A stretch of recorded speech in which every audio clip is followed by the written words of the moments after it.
Affaire des Libanais arrêtés en Côte d'Ivoire. Qui Abbas Badreddine? Une dizaine d'Ivoiro-Libanais, suspectés d'acquisition frauduleuse de la nationalité, ont été incarcérés le 17 juillet, comme l'a révélé Jeune Afrique. Parmi eux, Abbas Badreddine, le patron de Plastica. Portrait d'un homme de réseau.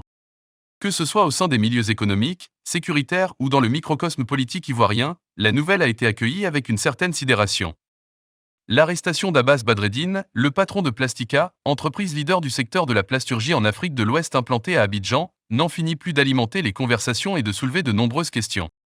L'entrepreneur à succès, très investi au sein de la Chambre de commerce et d'industrie ivoiro-libanaise, a été placé en détention provisoire à la maison d'arrêt et de correction d'Abidjan, Maka, le 17 juillet, en compagnie d'une dizaine d'autres Ivoiriens d'origine libanaise. Un coup de filet spectaculaire, survenu dans le cadre d'une vaste enquête portant sur des soupçons d'acquisition frauduleuse de la nationalité et de trafic de passeports, après des signalements émis par le Qatar, l'Union européenne et des chancelleries auprès des autorités ivoiriennes. Le succès Plastica. Pour sa part, Abbas Badreddine est suspecté d'avoir acquis frauduleusement la nationalité ivoirienne ou d'avoir facilité l'obtention frauduleuse de la nationalité de ses proches sur la base d'un décret présidentiel de naturalisation obtenu par son père en novembre 2006, sous Laurent Gbagbo. Né au Liban en 1981, arrivé très jeune en Côte d'Ivoire, il s'est hissé dans le top 20 des plus gros employeurs du secteur privé, avec quelques 2700 salariés.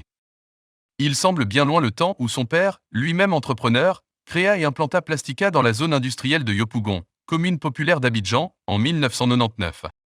2 décennies plus tard, la modeste PME familiale est devenue une entreprise florissante que le gouvernement ivoirien n'hésite pas à mettre en avant pour illustrer le dynamisme économique du pays.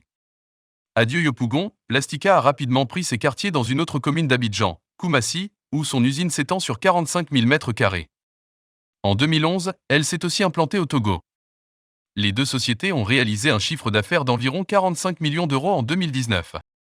Mais Abbas Badreddine, diplômé en gestion de l'Université Saint-Joseph de Beyrouth, voit plus grand. En 2020, l'ambitieux patron décide de se lancer sur le marché européen et ouvre une filiale dans le centre de la France.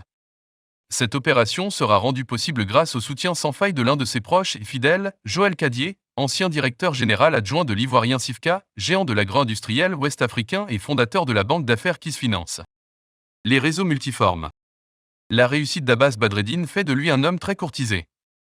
Les politiques posent à côté de ce jeune chef d'entreprise à succès, père de 3 enfants, qui s'investit dans le développement durable.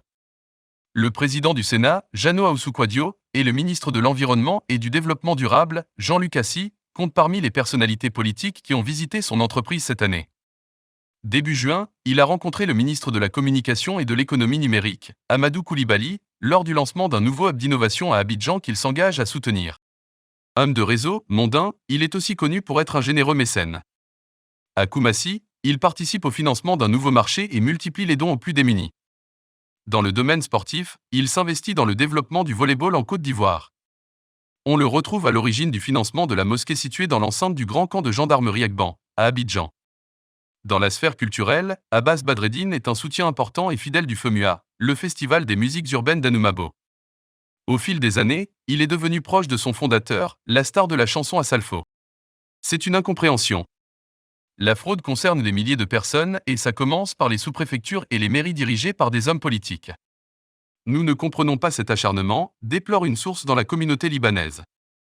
Abbas Badreddine devait par ailleurs être l'un des intervenants de la prochaine conférence TEDx à Abidjan, Révolution, le 4 août prochain. Ces réseaux et ce succès survivront-ils au scandale qui éclabousse aujourd'hui le chef d'entreprise, présumé innocent?